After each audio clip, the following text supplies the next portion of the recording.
Olá, pessoal, tudo bem? Eu sou a Vanessa, da Excelência e Segurança do Trabalho, e hoje a gente está aqui com os nossos especialistas da área elétrica e da Engenharia de Segurança do Trabalho também. Estamos aqui com o nosso engenheiro de mobilidade, o Elton, o nosso engenheiro especialista de educação e também especialista em engenharia solar, o Samuel, o nosso engenheiro de segurança, Luiz Fernando, que também é especialista na área de alta tensão.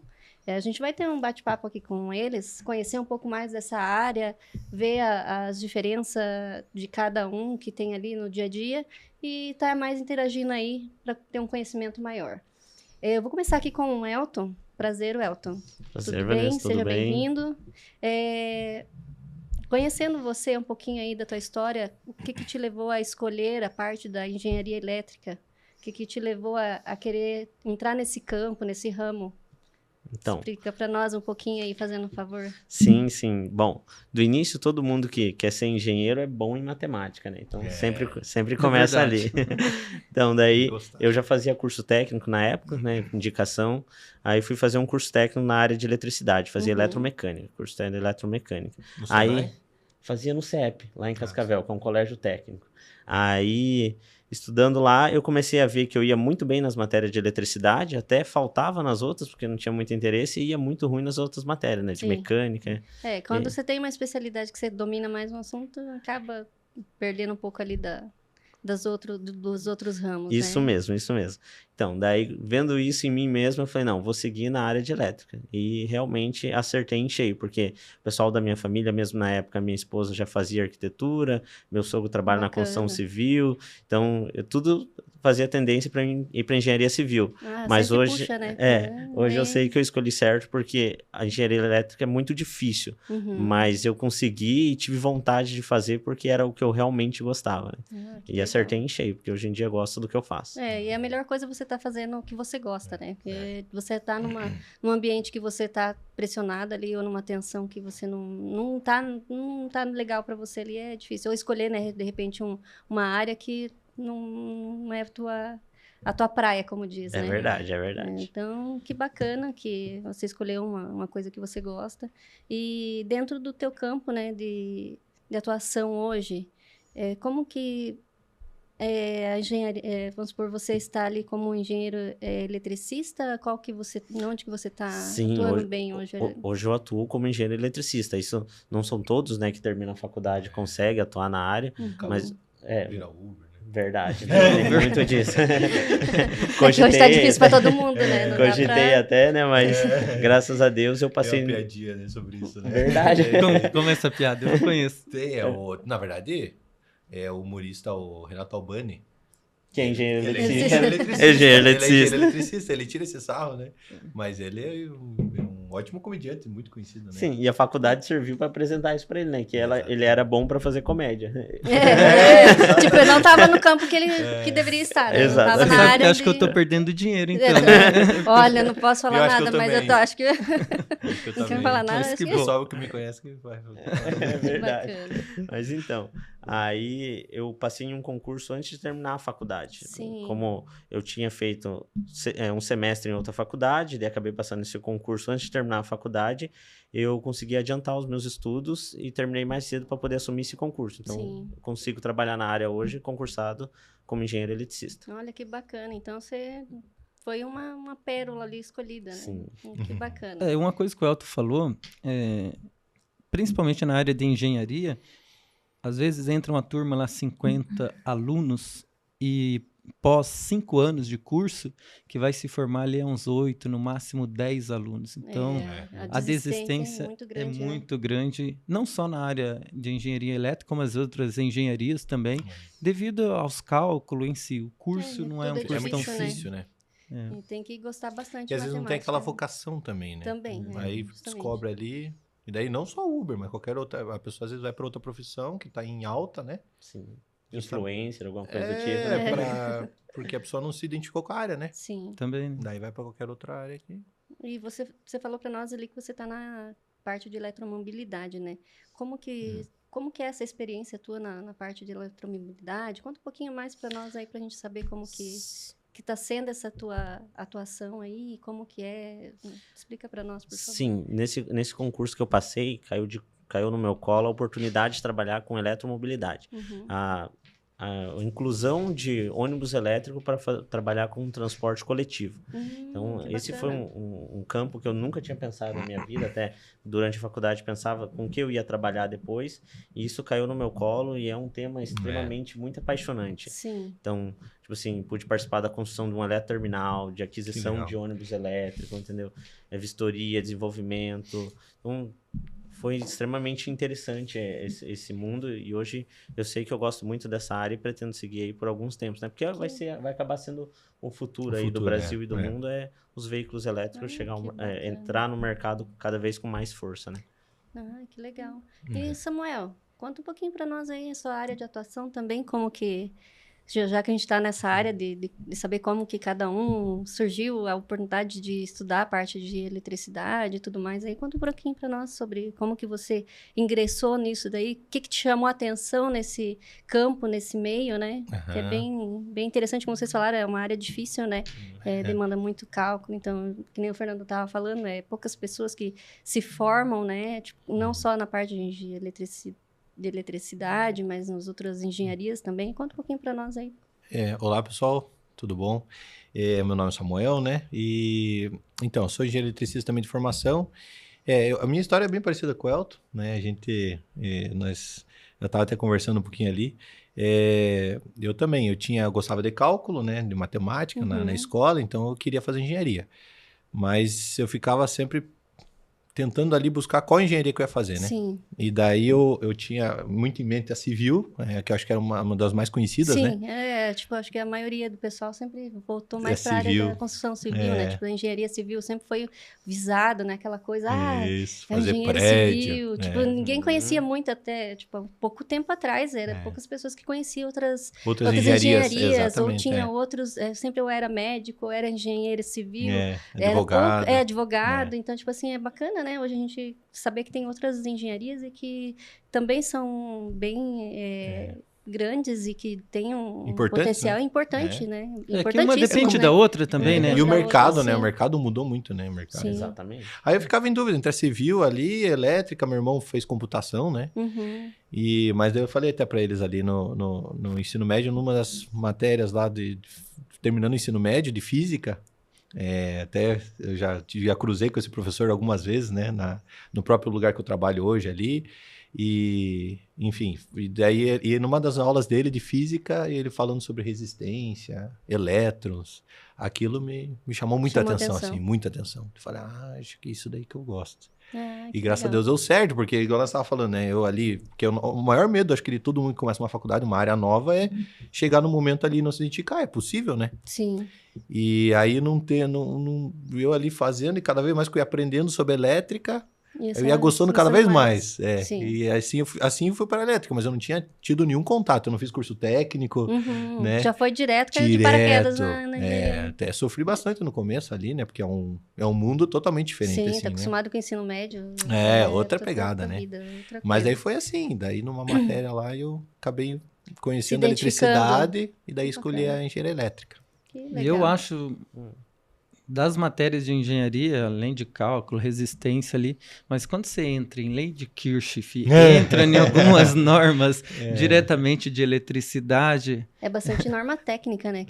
É muito conceito e aplicação. Então, nossa, se a pessoa não tem um dom, não tem a persistência ali, é difícil quem passa assim, engenharia, todos os 5 anos ali em todas as matérias, nunca reprova. Eu acho que tem que ser um nerd, né? Acho que somos. Mas a minha turma, até você comentou ali, minha turma foi isso. Minha turma começou lá, eu lembro que com 80 e poucos alunos. E assim, vai peneirando, né? A sala maior que tinha na universidade não cabia, não comportava. No primeiro dia de aula tinha que ficar gente pelo corredor. Aí o pessoal começava a reclamar, né? Sim. Pô, não dá pra sentar, tá no teu lugar. Aí eu lembro que um dos professores falou lá, tirando o sarrinho, mas falou, né?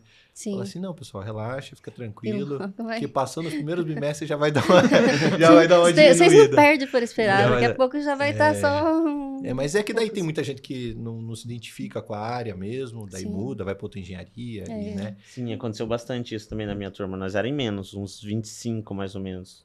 nós era mais ou menos uns 25. Aí, já logo no segundo semestre, o pessoal, um foi para engenharia civil, uma outra foi para engenharia mecânica, aí foi ficando gente para trás. Eu me formei antes, mas aquela turma inicial dos 25 começou, só um se formou, daí no tempo certo. Só um. Os outros foi ficando para trás, uns com matéria reprovada, daí tem que continuar estudando, né? Então, só um conseguiu se formar. A minha acho que se formou eu e mais 6, foi em 7, eu acho. De 80? De 80 e pouco, O percentual dele é bem maior. Então, a probabilidade da pessoa se formar quando entra em engenharia é muito pequena. Sim. Se não tiver força de vontade e dedicação, né? Porque você tem que deixar, muitas vezes, a família de lado, os trabalhos, algumas atividades, o seu lazer, para você conseguir colher os frutos posteriormente de formado, né? É que é tudo sofrido, né? Tipo, noites em claros, né? Estudando, trabalhos, e depois quando vai a campo também não é diferente, né? Porque às vezes, tipo, a gente vê que, né, não para, né? Trabalhando direto, o pessoal sempre envolvido aí. E sem dizer também que você se forma. Tá. Exato. E o medo? Agora eu sou um engenheiro eletricista. E agora? Certo? E agora? Será que vai dar certo? Agora eu tenho que assinar um projeto aqui. Vai dar certo? Tem a É. questão de segurança. Já teve engenheiro eletricista que foram presos, engenheiros de segurança que foram presos. Por quê? Porque assinou a execução de um trabalho e aconteceu um acidente com mortes. E quando caiu no delegado, o delegado investigou, verificou, viu que era falha e falta de conhecimento técnico de quem liberou aquela obra. Então, a responsabilidade hoje do engenheiro ela é muito grande. Por isso, estuda 5 anos, por isso que você tem todo puxado, né? bem puxado Preparo, mesmo, que né? para se formar. E mesmo assim, quando se forma, que nem eu falei, dá aquele frio na barriga. E agora? Sim. Agora é comigo. Será que eu tenho condição de fazer isso? Certo? Que nem o Elton. Sair de inércia. O Elton falou, daí eu entrei num concurso, levei sorte, consegui. Isso é quase raro acontecer, a pessoa já se formar e já ter um emprego garantido como engenheiro. Às vezes, Primeiro, chega ali, pena. primeiro foi a dedicação dele de ter se esforçado, trabalhado, estudado para conseguir passar no concurso. E segundo, e daí? E agora? Tem que estudar. Então... Na minha primeira semana de serviço, eu comecei numa segunda-feira. Na quarta-feira, tinha uma licitação da questão ali da infraestrutura de recarga para os ônibus. E nessa licitação, 7,5 milhões, o pessoal chegou para mim com as ART assim, preciso que você certifique que essas ART Estão corretas, são verdadeiras. Isso, são verdadeiras e são a respeito do objeto da licitação. Porque a empresa só vai ganhar se tiver... Está tudo dentro das normas. Correlato com o objeto da licitação. E eu, tipo assim, eu tinha me adiantado, eu tinha 1 mês, 2 meses de formado, sentei para analisar uma ART que ia definir se a empresa ganhava 7,5 milhões ou não. Eu fiquei, rapaz, agora... Mas vamos supor, quando você entrou nessa área ali da eletromobilidade, você já estava atuando, não estava atuando antes na parte de engenharia, você estava na parte elétrica, mas não como engenheiro. Isso, eu já trabalhava como eletricista, mas não como engenheiro, né? Então foi um desafio muito grande. Sim, totalmente de engenharia, porque eu trabalhava com elétrica, como residencial, iluminação pública, industrial, mas não assim no nível de ART, esse tipo de análise maior, né? Então, sim, a responsabilidade já é bem eu maior. acredito ainda que para lançar no mercado de trabalho, pro Elton talvez foi mais tranquilo, porque ele já tinha uma formação técnica na área elétrica, já estava trabalhando na área industrial, na área de iluminação pública. Agora é diferente do Samuel. O Samuel ele não tinha um curso técnico, ele não tinha uma experiência de vivência de elétrica. Totalmente nova. Área nova. Foi um desafio muito maior ainda, né? Porque até você então, para todos, entrar dentro do processo ali de saber, que nem o Fernando falou assim, dá aquele frio na barriga, e agora? Como que eu vou fazer? E daí inclusive agradeço aqui, né, presente perante todos, né, que o Fernando, a Vanessa foram que abriram as portas, né, na minha carreira profissional. Obrigada. Valeu. Lá no início, né, que a gente começou com a empresa Excelência. Bem pequenininha. Isso, foi lá que comecei, né, na área de educação, inclusive, né? Sim, na área e de até educação. hoje a nossa professora aí, bem requisitada ainda aí, que todo mundo elogia muito, né, Fernando? É verdade, os elogios vêm bastante, né? Obrigado. Então, mas foi assim, o início, eu lembro que eu ficava eu tava falando pra eles também ali nos bastidores, né? Que o meu primeiro serviço de elétrica, que eu fiz assim, depois de formado, foi instalar uma tomada. Uma tomadinha. Uma tomadinha, sistema X, sabe, aquela externa, uma tomadinha daquela. E daí depois foram vindo, né? Daí foi só abrindo portas. Isso é bom. Agora né? você me fez lembrar quando formado como engenheiro de segurança, né, na área de segurança do trabalho, o primeiro trabalho com remuneração que eu tive foi uma palestra que eu fui dar numa empresa de panificação em São José dos Pinhais, e eu fui dar uma palestra sobre direção defensiva. Então foi o primeiro treinamento que eu montei. Foi lá atrás. Isso há muitos anos atrás. Mas enfim, há 18 anos atrás, eu comecei e aquilo para mim foi um marco, sabe? Nossa, primeira vez depois de formado como engenheiro, agora estou ganhando. Vou conseguir assinar alguma coisa, né? Como engenheiro, né? Então, agora assim, eu tô sendo profissional, como diz. mais ou menos isso. Daí depois vai tornando rotina, né? Mas, tipo assim, o primeiro serviço você não esquece, ainda você fica na dúvida. Daí, como que eu vou atuar? É a dúvida de todos, né? Eu acredito não só como engenheiro, acho que qualquer profissional, quando você se forma, e agora? É comigo. Então, vai de cada profissional mesmo se dedicar e verificar o que ele precisa e correr atrás. Correr atrás, ele consegue atingir todos os objetivos para facilitar também o andamento das suas atividades na profissão que escolheu também. Sim. Isso é bacana. Então, você entrou já direto na área de educação quando você se formou? Foi pela excelência, né? Comecei na área de educação. Aí logo em seguida, não me lembro se foi no mesmo ano ali, eu comecei também lá no... Eu sou de Paranaguá, né? Paranaguá, Paraná. E aí comecei lá no Senai de Paranaguá também. Sim. E nesse mesmo ano do Senai em Paranaguá, na área de educação, aí comecei também no solar, né? Na energia solar, uma empresa lá da cidade também. E até hoje, é as frentes de trabalho que eu tenho, né? Sim. Até hoje, depois de anos ali, é nessa área que estamos. E é bem interessante, né? Na área de educação, eu lembro que a primeira turma lá no Senai foi muito interessante. Que foi... Eu lembro que a supervisora na época, hoje é coordenadora, ela falou assim, eu era bem novinho, né? Eu comecei bem novinho, né? Aí ela falou assim, Samuel, a turma é bem tranquila, uma turma bem boa, 8 alunos. Pequena, né? Técnica e automação. Muito grande. Técnica e automação, a turma. E tava no terceiro módulo lá, é por módulos, né? São 4 módulos, tava no terceiro módulo quase se formando. Aí ela falou, a turma muito de boa, muito tranquilinha, né? É a primeira turma que eu peguei. Falou, só cuidado. Não falou só cuidado, ela falou assim, só que eles são... Como que ela falou? Eles são bem experientes. Nossa. Aí o quando dá essa ideia, o Luiz Fernando já falou isso pra mim também, uma vez. Quando vem essa só que, já começa a dar eu lembro que o Luiz Fernando já falou no curso que eu fui dar ali também. Ele falou, o pessoal lá é bem instruído. O pessoal é bem instruído. Então, só cuidado com o que você vai falar. O negócio é esse, porque assim, às vezes você se empolga e fala alguma coisa que não é verdade, os caras vão descobrir, né? Vão saber, eles vão saber. Quem é da área então, não entende, pode, né? eles entendem. E de fato, esse pessoal que tava lá, foi a minha primeira turma, era pessoal assim, que eles estavam fazendo automação, mas de eletricista, elétrica, na área elétrica, eles tinham, sei lá, 15, 20 anos de elétrica. Bem experiente, pessoal experiente, só tava fazendo automação como um a mais, né? Sim. Mas depois virou amizade até, inclusive eles foram ali a turma que depois a gente virou amigo. Depois que eles terminaram, fomos comer pizza. Ficou legal, bacana. Bem legal. Essa situação que o Samuel falou, foi um treinamento que a excelência foi dar no hospital. Foi um hospital, né? No hospital. Que de Curitiba, né? Os alunos eram doutores, mas doutores na área elétrica, mestre na área elétrica, todos engenheiros formados, engenheiros de segurança, técnico de segurança, assim, todos concursados, a nível disso. E daí eu cheguei pro Samuel e falei assim, Samuel, Ele me lança essa antes de ir pro treinamento.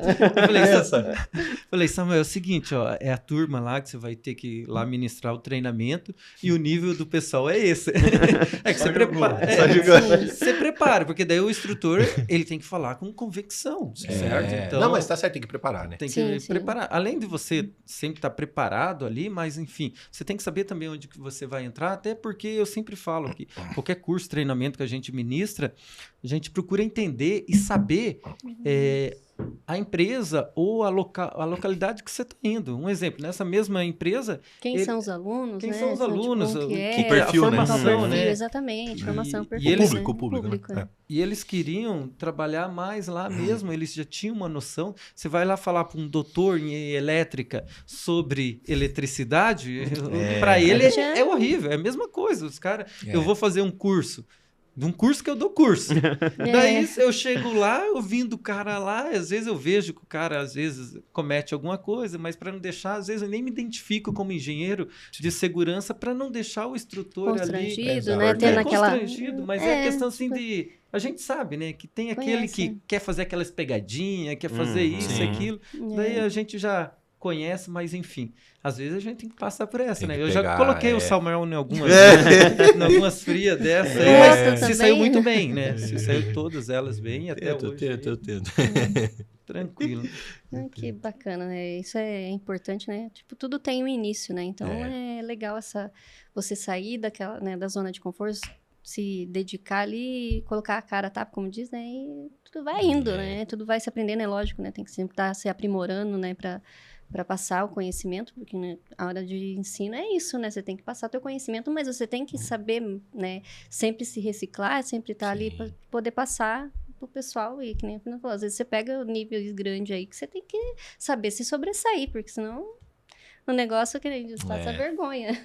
E lá eles queriam especialidade em prontuário das instalações.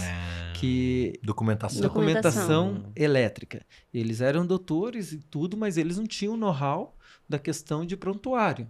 E daí nós fomos lá e ensinamos os mestres, os doutores lá na Federal de como que eles teriam que fazer. Mas é bacana, né? Os desafios que a gente pega no nosso dia a dia aí, né? E hoje você ali, Samuel, tem a parte de educação e tem a parte de energia solar, né? E como que foi sair de um ponto desse tipo de educação e pular para energia solar? Como que foi esse salto aí, né, um outro desafio diferente, né, também, né? Por mais que tá ligado ali a parte de energia, mas elétrica, ele sim. Ela é um pouco mais diferente, eu acredito ali. Eu não me entendo muito bem, né? Mas vocês, como puder passar pra gente aí como que é e dar uma palhinha aí pra nós. Eu falo que muita coisa, eu creio nisso, né? Que foi por Deus na minha vida. Então, a área de educação começou pela excelência, depois foi pro Senai ali. Até hoje eu não sei muito bem como que me acharam, mas eles me acharam lá. E o solar foi a mesma coisa, né? Uma empresa que começou lá na cidade... E todo o pessoal ali do nosso convívio também, que a gente conhece de outros lugares, né? E daí eles vieram com essa oportunidade para começar a fazer a parte de engenharia da empresa, né? Com a parte de projetos ali, homologação lá com a concessionária e tal. Mas foi assim, foi algo que não foi nem premeditado, né? Assim, foi bem por Deus, assim, né? Então, foi algo que aconteceu e até hoje, assim, graças a Deus, eu consigo... seguir com as duas frentes, né? Sem prejudicar. Normalmente na área de educação eu estou mais à noite no Senai, eu fico mais à noite e durante o dia aí eu fico fazendo os outros serviços, né? Mas eu consigo tocar normalmente os dois juntos e tá indo para 6 anos já, os dois. Passa o tempo. Como que é o nome da empresa? Sol Supre. Sol Supre lá de... Brasil inteiro? Litoral. Nós somos uma empresa local ali, né? Então, uma empresa que está começando a se estruturar. Então, a gente Litoral do Paraná, então. Ainda no litoral do Paraná, exatamente. No litoral do Paraná a gente já tem alguns sistemas aí instalados, né? Mas foi assim. E, engraçado, com as duas áreas eu me identifiquei muito. Assim, foi algo que eu não procurei. Claro, né? Currículo a gente sempre mandava, né? Mas eu nunca procurei, por exemplo, o Senai, eles entraram em contato. Mas, por exemplo, educação é uma área que eu me identifico muito, assim. Educação, acho... Eu creio muito nisso, que a educação, ela muda as pessoas, muda a civilização, muda o futuro das pessoas. E eu creio muito nisso. Então, eu tô, por exemplo, lá no Senai, às vezes, dando os cursos, às vezes pela excelência, dando os treinamentos, né, cursos. Visando isso, porque eu acho que uma pessoa às vezes instruída... Né, faz toda a diferença, né? Acho que hoje não... Tanto para segurança, porque a elétrica, né? A gente sabe que às vezes uma falhinha ali é fatal. É fatal. É uma área de uma risco muito falhinha grande, fatal, né? Pode então... custar uma vida. E fora outras áreas que daí, né, econômica da pessoa. Sim. Eu fico muito feliz. Promove isso, né? É bacana, é interessante, porque a gente vê muito isso, né? Com os cursos, com os treinamentos ali, que muda mesmo a vida da pessoa. Então, é gratificante, até para quem faz essa parte de ministrar, de educacional ali, é bacana isso também. E uma coisa que eu sempre percebi ao longo dos anos como engenheiro, como instrutor, você aprende muito. Muito. Dando aula. Você aprende muito. Se você pega uma turma, que nem o Samuel falou, uma turma boa ali, você consegue trocar informações, você conhece, você pega as informações dessa turma, leva para outra e vice-versa. Exatamente. Quando você vê, você já tem lá uma certa bagagem que você dá de frente com qualquer pessoa. Exato. Hoje, se alguém vir falar para mim de eletricidade, além porque eu sou formado na área elétrica também, na parte eletrotécnica, e como engenheiro de segurança, qualquer um que vir falar comigo, eu domino. Eu tenho mais de 18 anos com alta tensão, trabalhando com 230 mil volts, 525 mil volts. O cara vir falar qualquer situação, então eu bato de frente. Por quê? Ao longo dos anos, dando curso, palestras, você participando de treinamentos, reciclando, nossa, você pega uma bagagem assim tão grande que a pessoa vem falar para mim qualquer coisa, eu já dou de dedo, dependendo se está fora das normas e procedimentos. Sim, conhece muito, né? Mas acho que é comprovado isso até, que uma das formas de se aprender ensinando, é justamente. Assim, diz que é uma das melhores formas de aprender, inclusive. Que nem você falou, você pegou lá o pessoal lá que estava 15, 20 anos. Aprendi você muito. Aprende muito, aprendi porque muito. É troca de conhecimento, né? Isso eu falo até para os alunos, assim. Troca de vivência, né, também, né? Às vezes eles fazem curso técnico lá e sai como técnico, né? Pode assinar projeto, pode fazer tudo isso. Eu falo para eles ter, assim, sempre a humildade, né? De sempre reconhecer, às vezes, pessoas que têm anos de experiência, porque às vezes aquelas pessoas têm muito mais para ensinar. Né? Eu, quando me formei, eu sempre tinha uns colegas, uns parceiros aí, até hoje, que assim, são eletrotécnicos, mas têm anos de experiência. Você aprende muito com eles, né? Aprende muito. E lá no Senai eu sempre falo também, eu não fiz curso técnico lá, mas o fato de eu dar aula lá, eu tô fazendo um curso técnico, eu tô aprendendo igual, assim, né? É bem interessante. Que legal, essa parte Mas a parte da também. energia é interessante também, porque a energia eu sempre achei muito... Na faculdade eu gostava muito disso. A parte de energia, de você gerar energia, né? Sim. Eu achava muito legal, assim. É um campo diferente, né? E inclusive meu TCC foi na área de energia. Só que daí era por fins hidráulicos lá, de hidrelétricas, não seria bem pela solar. Não é solar, mas era para gerar energia. Solar, tem carvão, tem eólica, eólica, tem exatamente. Vários. Biomassa. Biomassa, acho que não sei se tem mais alguma que... tem mais. Tem bastante. Nuclear. Nuclear, também. Isso. Tem bastante. Termoelétrica, tem termoelétrica. E qual que é a mais usada, vocês que são da área? No Brasil é hidrelétrica. Mais de hidrelétrica. 50%, 60% é hidrelétrica. Nosso potencial hídrico aqui é muito forte, né? Sim. Então... Mas nos Estados Unidos, por exemplo, é carvão.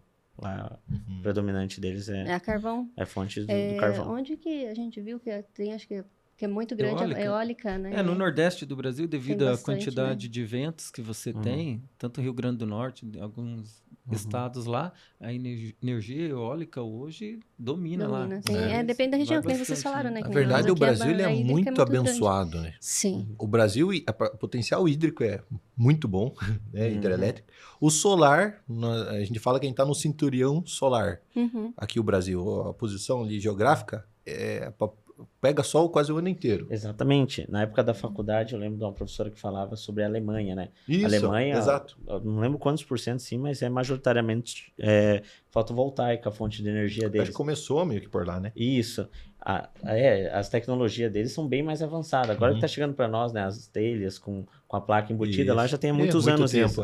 Só que assim, lá... O melhor lugar lá de insolação é o pior do Brasil, entendeu?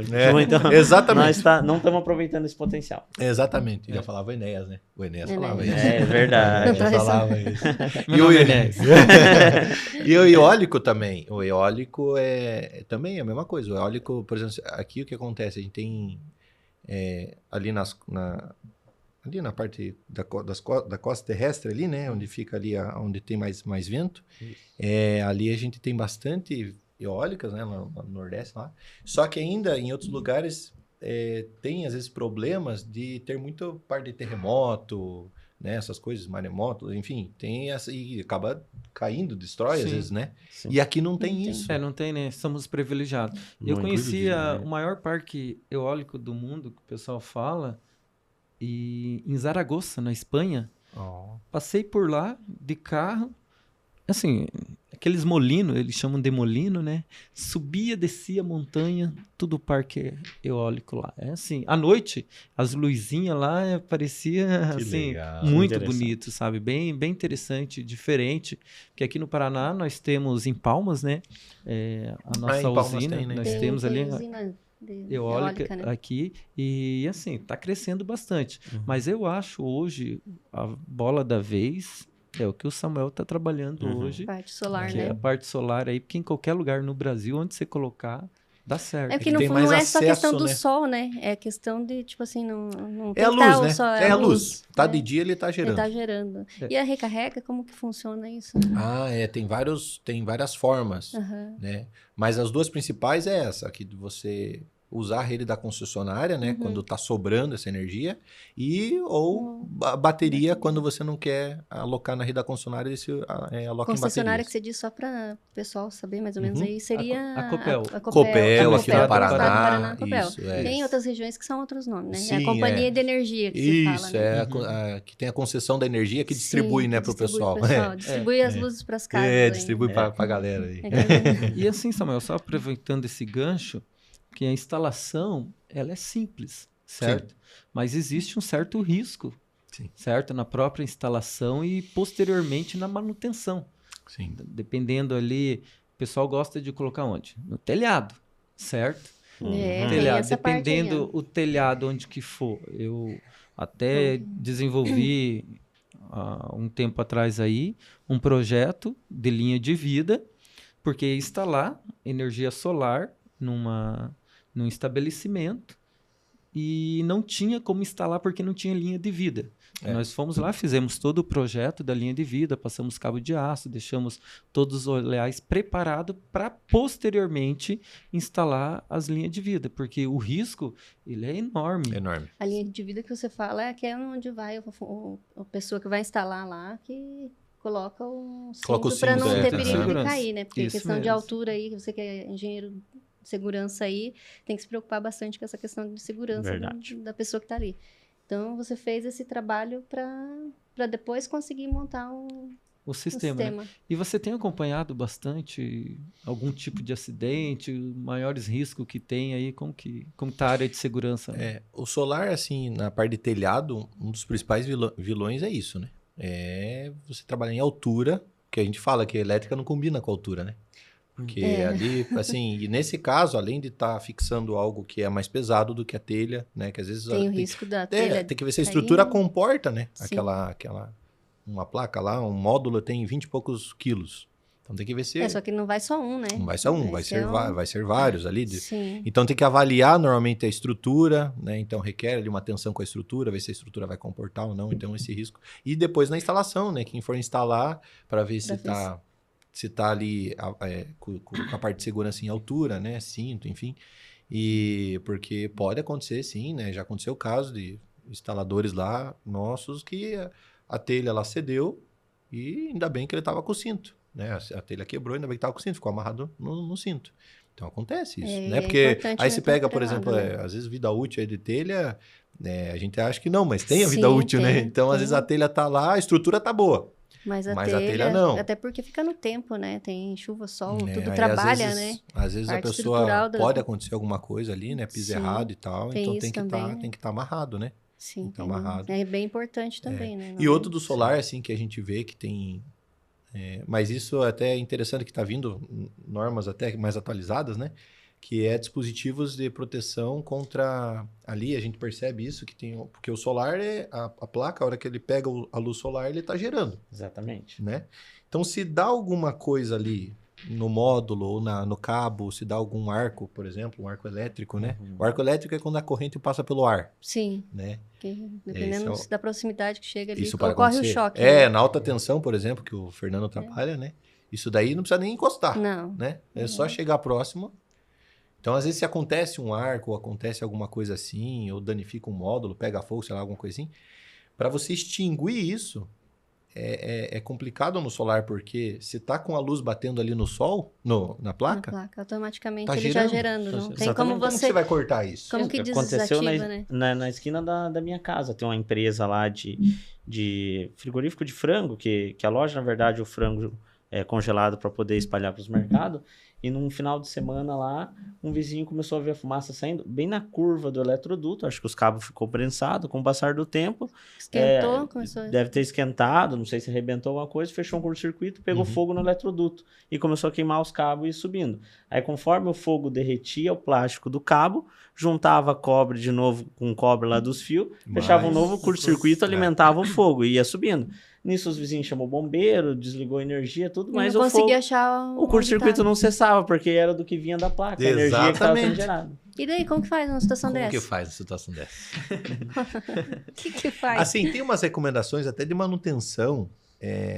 O fabricante às vezes coloca isso, que você, Porque daí, teoricamente, para fazer teoricamente, o manutenção... fabricante tem que dar tem que... A manutenção, assim, imagina, uma das coisas que a gente já viu, né, é você ter que cobrir todo o sistema, imagine. Você tem que cobrir todo o sistema para parar de gerar durante o dia, ou trabalhar, se for uma manutenção à noite, no caso, porque daí não está gerando. Ou cobrir, né, porque daí você para de gerar. Mas no caso desse, de um curto, de um arco, tem os dispositivos que estão vindo, e agora é legal que os inversores... Porque esse tema tá, eu acho que uns novo, 2 né? anos para cá. Bem novo, né? Acho que Esse dispositivo. Esse dispositivo. É que tem dois. É o mesmo dispositivo, mas tem duas formas. É AFCI e AFDD. Mas os dois, eles é como se eles conseguissem antecipar o arco elétrico. Então, eles conseguem, usando a eletrônica hoje está em tudo, alta, né? tá em tudo, né? Então, aí o que acontece? Os inversores solar estão vindo já com esse dispositivo integrado. E isso que na norma não está sendo nem obrigatório ainda. Esse dia eu tive uma reunião da Copel ali, e uma reunião que eles fazem com os projetistas, tá? Bem interessante a reunião, inclusive. Eles trouxeram um professor que ele é responsável não, mas ele sempre está nas atualizações da 5410, da NBR 5410. Que é uma normativa. Uma norma da elétrica. E Hilton Moreno, se não me engano é Hilton Moreno, professor. E... ele falou que a norma, ela tá em atualização, a 5410, né? Tá para ser renovada. Tá para ser isso, atualizada. E ele colocou que na norma provavelmente vai vir como recomendado esse dispositivo, né? Então já tá vindo nos fabricantes esse dispositivo, porque é um dispositivo muito interessante. Ele meio que se antecipa, ele vê se tá dando algo ali, um possível surto, né? Tudo por eletrônica e desarma o circuito. Olha que interessante, né? Mas assim, os acidentes, quando ocorrem, tanto na parte elétrica, ele sempre está envolvido, às vezes, mais com falhas de procedimentos, quando envolve pessoas, que propriamente dito ali os equipamentos. E também manutenção, né? Que nem ele falou assim, dependendo da manutenção, às vezes se não faz a manutenção correta. Então, daí, e na questão de acidente com pessoas, está envolvido a questão de procedimentos. Nós podemos posso citar diversos acidentes fatais que eu tive, vamos supor, a gente pode nem falar, o conhecimento técnico que eu adquiri na investigação do acidente, da causa. Às vezes a gente faz pelo algum método 5W2H, árvore de causa, métodos porquê, mas em todos eles você pega o resultado desse acidente, às vezes é falha de procedimento. Então, as falhas de procedimento das pessoas bulou, você tem um procedimento para seguir. A pessoa bulou um desses procedimentos. E o acidente ele não acontece por uma falha. Exato. O acidente ele acontece, a maioria das vezes, por uma sequência de falhas. Exato. Eu vou citar um exemplo para vocês aqui de um amigo meu. Trabalhei com ele 3 anos em Cascavel, na alta tensão. Nós trabalhávamos com manutenção de linha de transmissão, 230 mil volts, 525, que ele veio a falecer. Eu vim para Curitiba, ele continuou em Cascavel e num procedimento da empresa, que tinha toda a norma, ele estava acostumado a trabalhar de uma forma. Quando juntou uma equipe de outra localidade para executar aquele trabalho, eles mudaram na hora a maneira que eles iam executar. E daí, na sequência, ele foi trabalhar com linha viva, com roupa especial, colocou e saiu no potencial, em 230 mil volts. Foi direcionada a carga para um lado, não tinha carga naquele momento, mas existia a tensão de 230 mil volts. Ele está no método ao potencial. Método ao potencial. E ele montou o andaime, colocou a roupa especial para estar no potencial, subiu e na hora de executar teve uma falha de procedimento. Tinha pessoas embaixo que era só para cuidar, para não ocorrer esse tipo de acidente. E teve várias falhas, não só o pessoal que estava ali, mas a falha do própria pessoa que trabalhava lá. E ele era instrutor, era um dos nossos instrutores de potencial. Ele dava curso de linha viva. Caramba. E quando a gente fala em erro de eletricidade, em acidente, é um só às vezes que acontece. Não tem muita chance. Não tem Não tem chance. chance. E ele fechou o arco entre o pé dele e uma parte aterrada. O arco fechou, passou por ele. Quando passou o arco, mais de 1000 graus ali, ele gritou, falou, entrou por dentro também, queimou todas as vias aéreas dele e tudo. E ele estava vivo. Sério? Ele continuou vivo com aquele arco elétrico ali. O pessoal da operação conseguiu desligar, transferir todas as cargas dentro da subestação naquele momento. Ele conseguiu ainda descer. Caramba! E o pessoal já deitou ele, né? Ele falou assim, olha, eu pensei que eu ia morrer. E daí foi chamado o SEAT, era uma subestação longe de Cascavel. Até chegar na subestação, ficava dentro de Cascavel, mas na área rural. E até o SEAT vinha e tudo, o pessoal ali acalmando, deixando a pessoa mais tranquila, ele conversando. Caramba. Mas ele morreu por causa da queimadura. Daí foi para o hospital em Cascavel, daí tentaram transferir para Curitiba, no Evangélico aqui não conseguiu. Tentaram para Londrina, também não tinha vaga, daí conseguiram, levaram ele para Londrina. E ele conseguiu ainda sobreviver 15 dias, porque daí vem as consequências do choque. Exatamente. Porque passa por dentro... Onde que passa, queima tudo, né? Então, deu vários agravamentos e ele veio falecer. Só que daí tem a tal da coisa, pessoal. Quando acontece um acidente com uma pessoa, e fatal nesse caso, eu sou sincero em dizer para vocês, eu trabalhei com ele 3 anos. Muitas vezes nós saíamos segunda-feira e voltava na sexta com a equipe, trabalhando com eles. Eu vivia muito mais tempo com ele, com os meus outros colegas de trabalho, que propriamente dito com a minha família. Então, é família.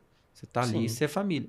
E você perder alguém da família por um acidente elétrico, por erros de procedimento, é assim, você sabia que ele poderia estar entre nós hoje aqui, poderia estar aqui nesse podcast, falando que ele era um especialista na área elétrica. Conhecimento bem grande, conhecimento enorme. Enfim, ele faleceu. Então, você fica assim meio abalado. Eu sou sincero em dizer, meu emocional, teve naquela mesma semana que ele faleceu, tive que trabalhar, eu cheguei com meu amigo e falei, olha, eu não consigo executar essa atividade. Era uma atividade em altura, eu falei, eu não consigo. Por quê? Porque direito de recusa.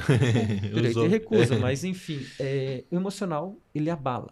Sim. Não tem como não abalar. Então, assim, tem que ter muito cuidado. Todo cuidado elétrica... é pouco, né? Porque tem que ter cuidado, redobrar o cuidado, porque, como você falou, a parte elétrica... Teve uma outra situação que eu acompanhei até de uma empresa de pintainhos. Para quem não conhece, pintainho é os pintinhos de granja. Isso. Que aconteceu um acidente fatal também. O rapaz, ele tirou férias, entrou outra pessoa no lugar dele. E ele ia até a granja levar o caminhão com ração. E próximo do silo onde que ele descarregava, existia uma linha de 34 mil volts, área rural, somente um fio. Caramba. E quem foi fazer essa entrega da ração não se atentou, ele se estacionou de um outro lado. Quando ele abriu o caminhão, o braço onde que ia, o braço para chegar no silo, encostou na rede de 34 mil volts. Ele operando ali. A energia passou pelo caminhão e passou por ele. E ele passou como um condutor, né? A energia toda daquela linha passou por ele. Dentro do caminhão estava a esposa dele e o filho dele. Com eles não aconteceu nada devido Tava a gaiola muito isolado. gaiola de de Faraday, né? Certo, estava tudo isolado. E ele veio a falecer. E daí eu, como perito, fui fazer a análise. Daí você verifica toda a situação, como que foi construir um silo, era uma construção nova, do lado da rede elétrica. Porque Veio não depois. foi mudado. A rede coisa. elétrica estava ali há muitos anos, mas Sim, o projeto, veio por depois, isso da né? importância do engenheiro, ele, antes de fazer o projeto, desenvolver qualquer coisa, ele ia até o local, conhecer as instalações, Pra poder porque ter o outro que sempre ia, ele estacionava o caminhão de frente. Sabendo Já já. Sabendo. sabia. O outro não analisou, por Ou isso talvez que... também não tinha nenhum, de repente, não sei se tinha, né? Pode ser que tinha, às vezes não, um indicador, né, do perigo, alguma coisa Não, assim. não tem como. Na área rural, assim, você não tem. Às vezes a pessoa chega e não olha para cima, porque viu ali só um fio. A maioria das nem vezes é imagina 3 que vai fios, chegar, alguma encostar, outra né? coisa. É. E não se atenta. Isso é falha. Por isso que todos os procedimentos a gente faz a APR, que é a análise preliminar de risco.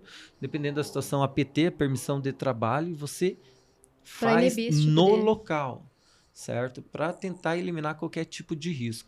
Então, isso, vamos supor assim, você vê as análises de acidente que ocorrem, são situações que a pessoa morre, a maioria das vezes, por falha de procedimento. Se tivesse seguido, ela poderia estar entre nós aqui também. Então, isso abala, destrói famílias, empresas, até mesmo na empresa que eu trabalho ainda até hoje, antes de eu entrar, tinha falecido 2 pessoas. O concurso abriu lá pela morte de 2 pessoas em alta tensão, em linha de transmissão. A equipe se desmanchou. 2 pediram a conta, um pediu para mudar de área. Por quê? Porque não conseguia Não aguenta, mais. né? O Não emocional. aguenta. Emocional, Sim. não aguenta. Mas eu vejo que isso está mudando hoje em dia, parece estar mudando, né? Porque aí o acidente, a fatalidade no acidente, o acidente acontece por uma série de erros, né? Nesse caso aí, um silo construído no local errado, uma rede poderia ter se mudado, um procedimento Sim, no caminhão adotado, né? errado. E hoje em dia parece que está mudando. Por exemplo, a atualização da NBR 5410, que é a norma técnica da BNT para baixa tensão, ela já está vindo com vários componentes, né? Até um identificador de arco elétrico, para evitar que tenha essa falha, porque quando o ser humano falha, é normal falhar, o equipamento já esteja lá para proteger, né? É igual ao DPS, que já é obrigatório, né, para proteger de choque nas tomadas, apesar da população não instalar muito, né, mas já tem, e já é para proteger quando falhar o ser humano, falhar o fator humano, o equipamento está lá para proteger. O dispositivo vem para isso, né? Sim. Para auxiliar ali e às vezes até fazer o serviço que, né, o humano não... Na alta tensão, vocês sabem por que não pode construir nada embaixo de uma linha de transmissão? Eu imagino, mas vou deixar você responder. Deixa, eu não vou dizer.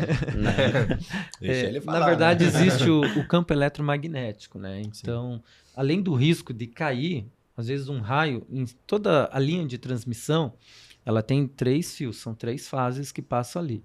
E em cima sempre tem o para-raio, porque se cair um raio, para não ter problema nenhum nessa linha que está passando, certo? Então o para-raio... Pegamos um gancho disso daí já. Continua. O para-raio, né, mano? O pessoal saber, né? A gente normalmente fala para-raio, o pessoal acha que é para parar o raio, né? Não, para o raio. Para atrair o raio. Para atrair e escoar ele para a terra, né? Exato. E para proteger as instalações. Não é que ele vai parar o raio. Não vai. Bem lembrado. Né?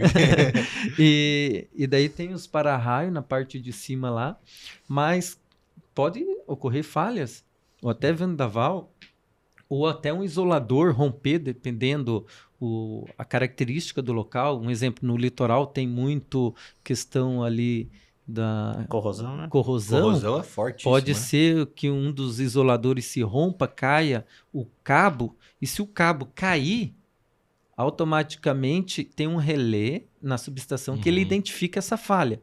Mas, às vezes, esse relé pode não falhar, porque é equipamento, ou pode identificar também como se fosse uma carga entrando, uma grande indústria entrando, e fica energizado ali. Se tiver alguém morando ali embaixo ou próximo, vai poder... vai acontecer um acidente, né? E com certeza fatal, né? Sim. E uma das coisas que a gente sempre passa nos treinamentos, né, Samuel, se você tá com o teu carro, você andando, tem um poste e você bate no poste, o fio cai sobre o carro.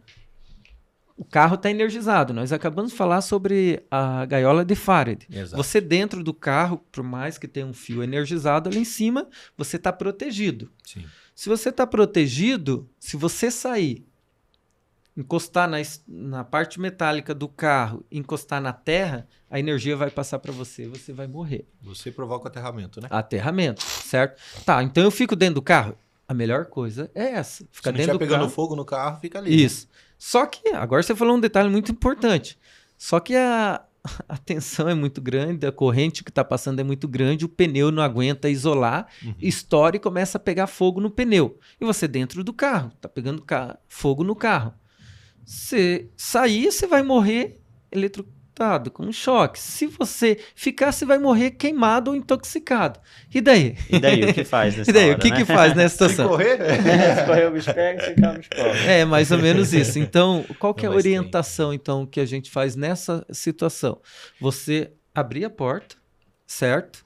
Porque existe a tensão de passo. Isso. Onde que o fio cai e ele está energizado ali, em volta desse fio existe ali uma tensão que se você com o teu pé dá um passo no outro, vai passar a corrente pelas pernas, pelos pés ali, você vai levar o choque, você vai morrer. Pelas pernas. Pelas pernas. É. Daí isso a gente chama tensão de passo. Exato. Então o que você tem que fazer então? Você sair, não encostar na terra e na estrutura, e sim dar um pulo. Você ir pulando. Se você conseguir apenas com um pé, você vai pulando. Só que é muito difícil você conseguir com um pé só.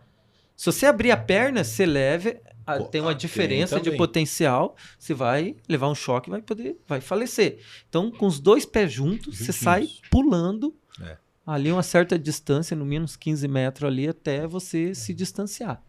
Isso a gente sempre passa nos treinamentos, né, Samuel? Para facilitar também o entendimento. A gente fala que essas linhas, quando elas caem, né? Seja onde ela cair, eu sempre falo isso, é como se caísse quando você joga uma pedrinha ou você joga aquela pedrinha no rio, né? Que faz aquela marola assim. A tensão é a mesma coisa, né? Ela vai fazer vários níveis de tensão, né? Então, se tiver uma diferença de potencial ali...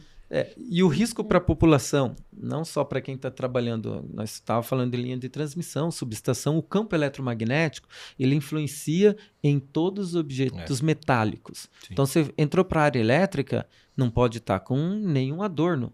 Sim. Aliança, brinco, piercing, relógio, pulseira, tudo que você tiver metálico, você não pode ter. Já aconteceu vários acidentes na área rural, que a linha de transmissão está passando, embaixo tem uma cerca onde tem os animais lá para prender. Aquela cerca, ela energiza devido ao campo eletromagnético. Daí já aconteceu das pessoas, nós chegar na localidade, a pessoa disse que chegou, encostou na cerca, foi jogado uns 2 metros para trás, Sim. por causa do choque que levou. Quando eu trabalhava na iluminação pública, tinha alguns trechos que ia colocar os braços de luminária e passava as redes de alta. A gente tocava com a luva e sentia um formigamento. Pegava o alicate, encostava no ferro assim, você viu o arco elétrico ali. Que loucura. Passando sai faísca, né? Isso, devido ao campo eletromagnético das linhas. E meu amigo agora, nesse dia em Cascavel, engenheiro eletricista também, pedalando, fazendo um pedal dele no domingo de manhã, foi em direção à subestação de Cascavel, próximo a 277 lá, e passando embaixo da linha de transmissão, na chegada da subestação, as linhas abaixam, né? As torres diminuem de altura, e ele passando embaixo, pedalando de bicicleta, sentiu um formigamento. Que loucura. Andando de bicicleta, embaixo da linha de alta, sentiu um formigamento. Diz que pedalou como nunca, daquela camada ali, né? Se sair daqui, não vai ser... Não vai dar energia pra ele. Legal, não, né? Uma outra situação é guarda-chuva. A pessoa está com guarda-chuva. Em dia de chuva, metálico, debaixo de linha de transmissão, é pedir para levar uma indução, né? A gente chama de indução, né? Ei, Fernando, e acho que as pessoas talvez já tenham percebido, um dia de chuvoso, a gente escuta, né? Um barulho diferente. Né? A gente escuta a linha, parece que faz um barulho. O que é esse barulho, Fernando? É que, na verdade, o que acontece? O fluxo elétrico que está passando ali, certo? Com a parte... Quando o ar ele fica mais úmido, então o que acontece? O isolamento ele fica menor, certo? Por quê? Porque o ar úmido com chuva, a eletricidade, o ar é um isolante. Então, como ele fica menor e está passando ali uma grande concentração de energia, certo? Automaticamente esses elétrons, eles Tende a dispersar. tendem a dispersar. Dentro de subestação, todos os cantos não são cantos, são arredondados, certo? Para não ter nenhum tipo de vazamento, de perca, certo? Dos elétrons. Então, é a energia que está passando ali. Então, em dia de chuva, você consegue ouvir melhor isso daí, certo? Mas se você for entrar, no meu caso, que eu entro direto em subestação, isso para nós é normal. Você escutar dentro da subestação, além dos transformadores, todos os demais equipamentos que tem, você passa lá, quem está acostumado fica pensando, né? Meu Deus do céu, vai explodir, vai acontecer isso. Unidos, né? Não é à toa que os engenheiros eletricistas, na sua maioria, os técnicos eletricistas ganham 30%. Por quê? Por causa do risco de elétrico que existe, né? Acidente, O risco de Iminente, acidente, né? então isso prejudica bastante, né? Vocês estão falando de acidente aí, não sei se o Samuel pode dizer pra gente aí mais ou menos como que foi o índice de acidentes na parte elétrica aí nesse ano passado aí de A gente sempre tem esses 2023. dados, né, dos cursos de NR10 que a gente dá. Eu sempre gosto de mostrar isso não para assustar quem tá vendo, tá ouvindo, né? Mas é para ver que acontece, né, de fato. Em 2023, pela Abracopel, que é a Associação Brasileira de Conscientização para os Perigos da Eletricidade, né, que é a associação brasileira que faz todo ano, ela faz esse relatório. Se não me engano, foi 2.000 e poucos acidentes de origem elétrica, né, seja sobrecarga, choque, descarga, 2.000 e pouquinho ali, e 700 e pouco fatais. Então, às vezes É um índice alto, né? é um índice alto. Isso que está registrado, né? Que está registrado. Que está registrado. Fora Porque os que não- eles têm as análises deles lá pelo Google, enfim, que passam para eles, né? Mas nem tudo é registrado, de Sim. fato. De fato. E tem algum equipamento aí, tecnologia, que possa inibir no mercado aí, evitar esses acidentes? O que seria hoje uns equipamentos que está adotado pode estar inibindo aí um pouco a questão de acidente? Tem alguns, né? Ele estava falando exatamente. aqui que tem o... Na verdade é que às vezes a população, né? As pessoas acabam negligenciando, né? Ou às vezes não sabe aplicar. Quem é para saber também não faz certo, às vezes. Mas temos alguns, né? Graças à norma que está vindo assim cada vez mais. Esse professor Wilton Moreno, ele falava muito isso, né? Que no começo, por exemplo, não era obrigatório ter disjuntor. Imagine. Como é que ficava a proteção da Não casa, tinha. né? Daí, com o tempo, as normas vão se atualizando e tal, e vai vendo... DPS não era obrigatório, IDR, DDR. São vários equipamentos, né, que vão vindo com importância aí para fazer essas proteções. E esses outros que eu falei, que eu acho que é até mais novo, mais recente, que tá vindo aí, eu acho que logo, logo vai ser obrigatório, né? Que é esse AFCI, a FDD, que eles chamam, que Sim. E até a própria distribuição, né, dentro das cidades aí são linhas inteligentes, já protegida também, né? Então, antigamente dava uma chuva, já ficava sem energia em casa, né? Hoje já todo um sistema inteligente, interligado. Então, a tecnologia ela tá vindo para facilitar legal, né? bastante tanto a questão nossa, que hoje todo mundo depende de energia. Se acaba a luz no hospital, tá a pessoa lá, quantos numa UTI precisando de oxigênio ou de equipamentos de ventilação. Se ficar sem energia, o que acontece? A pessoa morre. Os hospitais, eles têm a sua própria geração, né? Então, geradores ali, então, são equipamentos também, GMG, né? Que eles vão estar ali na falta da concessionária alimentar, e eles têm outras fontes de energia também para conseguir manter. São cruciais, né? São cruciais, né? Hoje E essa parte de energia que está um consumo muito alto, né? Consumo, assim, é cada vez mais. Queria perguntar para o Elton, que ele tem uma expertise aí, né? Na parte de eletromobilidade. O que você acha aí que a eletromobilidade, ao teu ver, assim, aumenta o consumo, né? Aumenta bastante o consumo. E muda também a configuração de carga, né? Para concessionária, por exemplo, hoje a concessionária se prepara para o horário de pico, né? Das 18 às 21 horas, que é quando toda a população chegando em casa, está tomando banho, o chuveiro é a carga maior dentro da residência, né? Da residência convencional. Aí, agora com uma eletromobilidade, os carros elétricos, ônibus elétricos, isso começa a mudar o cenário. Porque a pessoa vai chegar em casa às 6, 7 da noite, vai tomar um banho, vai pegar o carro carregar. Os carros convencionais, tem alguns aí que vêm com um carregador já e com plug de tomada. Você pode plugar na tomada, mas é uma carga alta, só que dentro do limite da tomada. E vai ficar aí em torno de 8 horas carregando. Então a pessoa vai colocar às 9 da noite para pegar no outro dia cedo.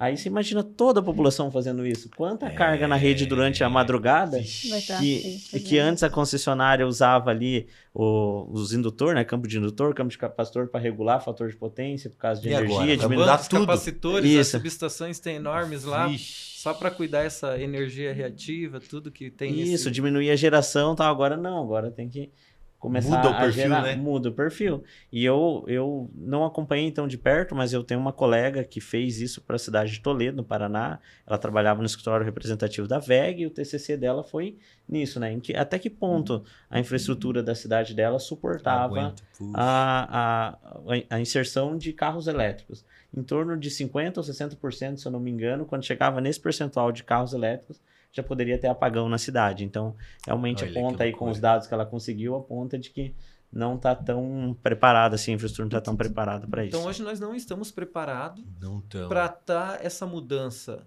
sair. Vamos supor, a gente fala muito em sustentabilidade, questão ambiental, tudo elétrico, só que o elétrico, ele gera eletricidade. Tem que ter esses elétrons, né?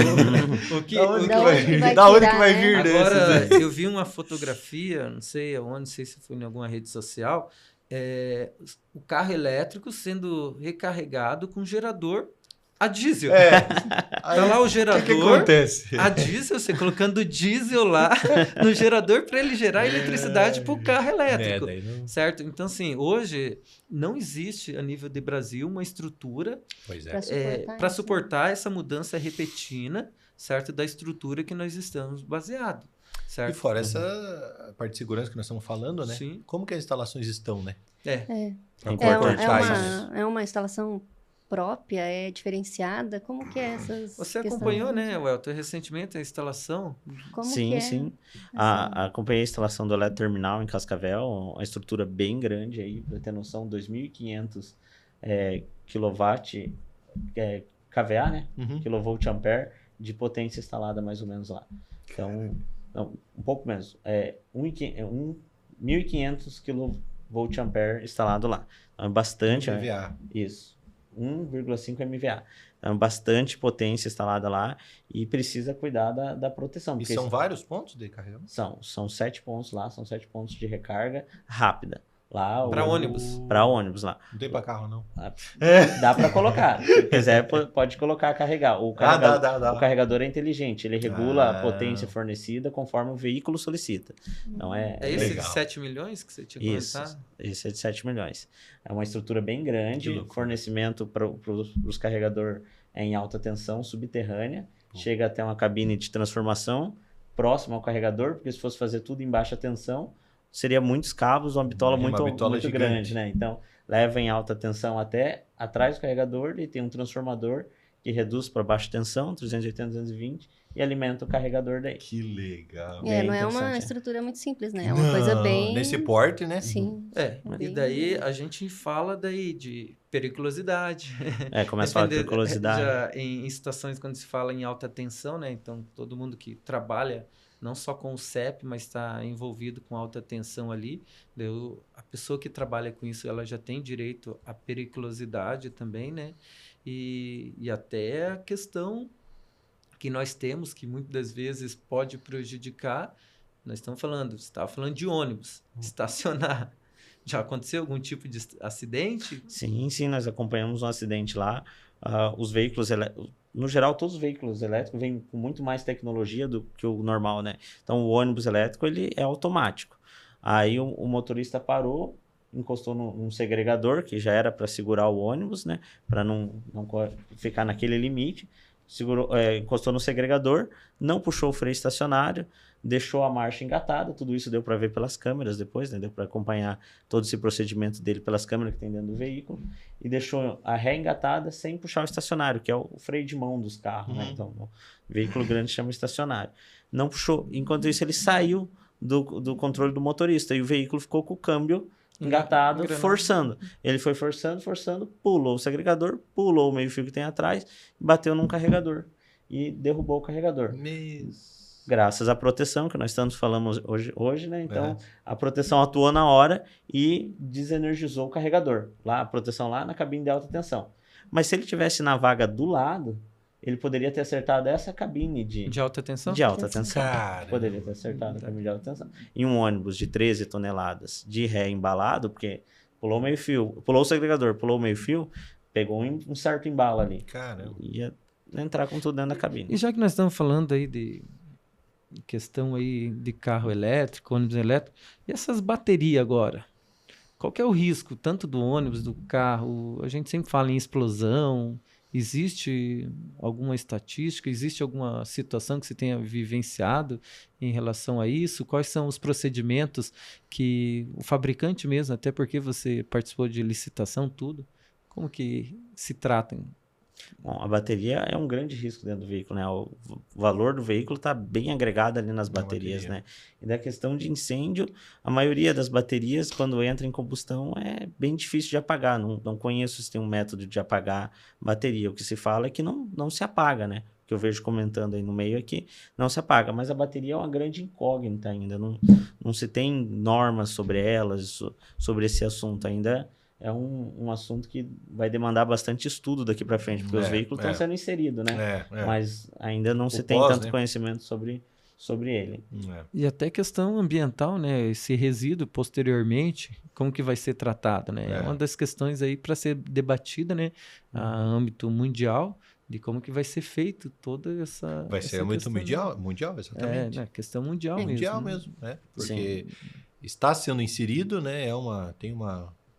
Tem políticas para isso, né? Para acontecer mesmo, até anos aí, 2030, 50, enfim. E o que vai ser feito depois, né? De fato, vai ter que ter uma reciclagem, como que vai ser feito, né? Sim. Como que está essa que vocês estão falando, né? Questão mundial e tudo mais, e esse cenário, como que está assim, questão dos ônibus elétricos, dos veículos elétricos em si, como que está isso mundialmente? Vocês têm acompanhado? Como que está? Sim, está crescendo bastante. Inclusive, o Brasil tem um incentivo para as cidades adquirirem ônibus elétricos, que é o PAC. Aqui em Curitiba tem, né? Curitiba está instalando agora. Está instalando, né? também estão fazendo pontos de recarga, estão inserindo esse tipo de veículo. Na verdade, até os especialistas em automóveis já falam que é para ser o futuro mesmo, porque ele reduz manutenção, reduz atrito, troca de óleo, não tem filtro, não tem radiador. A manutenção é totalmente... Tem um desempenho melhor, porque daí não tem aquela perda do aquecimento nem nada. Então, é um veículo que com certeza vai entrar para o mercado e vai entrar pesado mesmo. É bem mais eficiente, né? Sim, é bem mais eficiente até para a parte do meio ambiente. Então, o Brasil tem um programa de incentivo, que é o PAC, né? Programa de Aceleração do Crescimento, que priorizou as propostas municipais onde envolvia veículo elétrico ou construção de pontos de recarga para veículo elétrico. Que legal. Então, realmente está sendo incentivado. E o nosso vizinho aqui, o Chile, Santiago mesmo, no Chile, já tem 2.500 ônibus atuando no transporte coletivo deles, lá aproximadamente 2.500. Enquanto nós estamos caminhando, nosso vizinho aqui já está bem adiantado. Que legal, né? Falando, Cascavel, são 320 mil habitantes? 350 mil habitantes no último censo. 350 mil. Quantos ônibus elétricos tem em Cascavel? Foi colocado 15 ônibus elétricos em Cascavel, adquirido pelo município. Isso representa 10% da frota. Cascavel tem 150 ônibus de transporte coletivo, 10% já é elétrico. Já tem perspectiva para aumentar, já estamos tentando novos investimentos, já foi deixado espera para poder aumentar o eletroterminal de Cascavel, que é o ponto de recarga, para poder fazer a recarga dos veículos simultaneamente e no formato recarga rápida, né? Porque tem vários tipos de carregamento, que nem eu falei do carro, tem o de 8 horas, 4 horas, 2 horas. Então... Esses ônibus, eles não têm nenhum tipo de captação solar, né? Não. Não, né? Não, ainda não. Só pegando o gancho, vocês sabem qual que é o setor, a área que tem maior segurança nas suas atividades? Não. Você trabalha com Aviação? isso. Eu ia falar aviação, Você acho. trabalha com isso. Eu acho que é aviação. É aviação. Aviação. Aviação Por isso que eu gosto muito da aviação. A aviação, ela tem o sistema de segurança muito, Aviação é muito legal pra grande, caramba. todos os procedimentos, questão de manutenção, deu tempo, tem que fazer. Tudo redundância, né? É tudo com redundância. redundância, né? E você trabalha também com isso, né? O que você faz na questão de manutenção? Como que é? Sim, eu trabalho também, metade do tempo eu trabalho no aeroporto, eu trabalho com a área de manutenção aeroportuária, manutenção da infraestrutura aeroportuária. Eu cuido dos balizamentos, dos auxílios visuais para pousos e decolagem dentro do aeroporto. Que legal. Que Farol interessante. rotativo, biruta iluminada, papi, balizamento de pista. Que Ah, legal.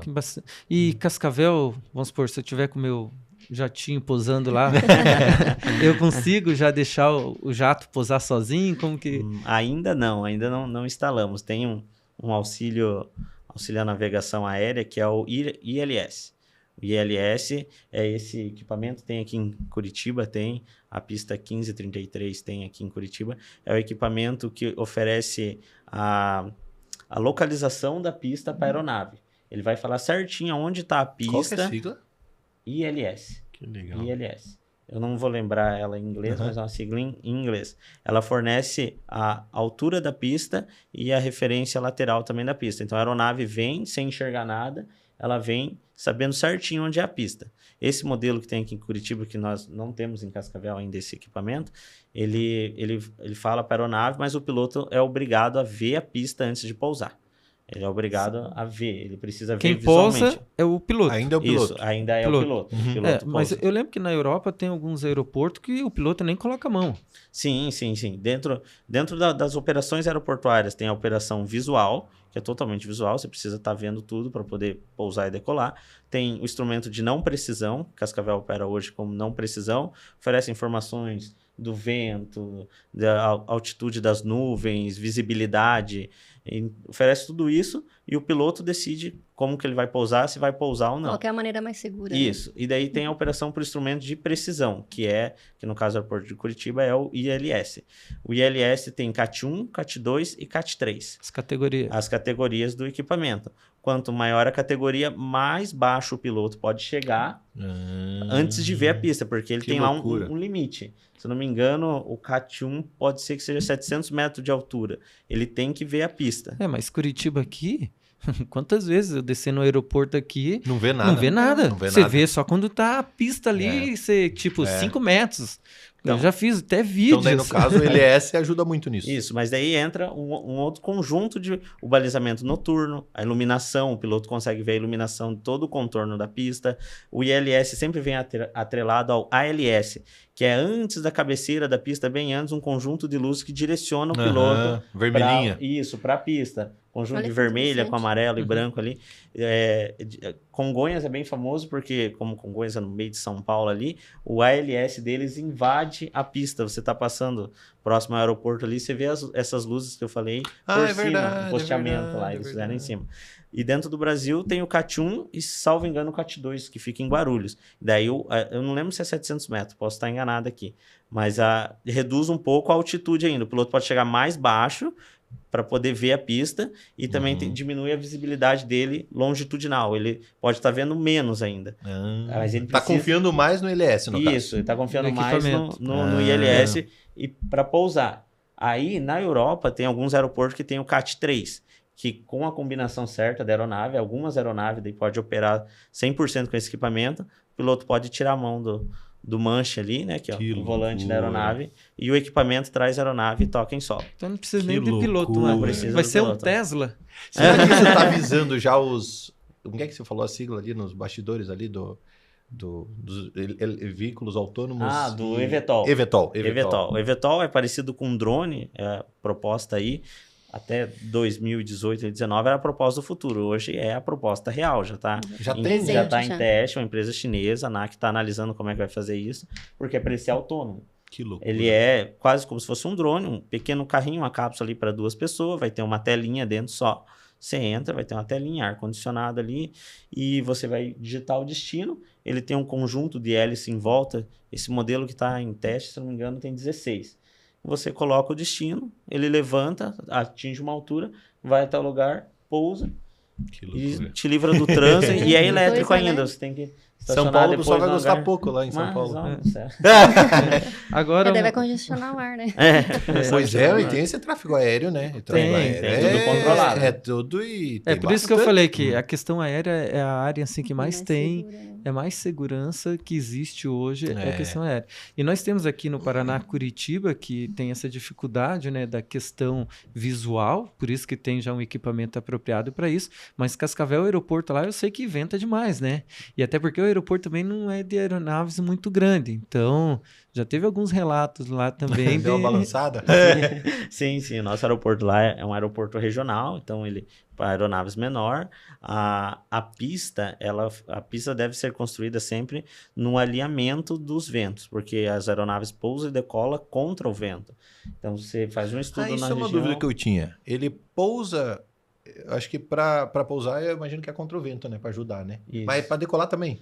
Isso, contra o vento, porque fornece mais ar. O ar é líquido, não é líquido, é um fluido, né? Fornece mais ar para o motor, assim ajuda no impulso da aeronave.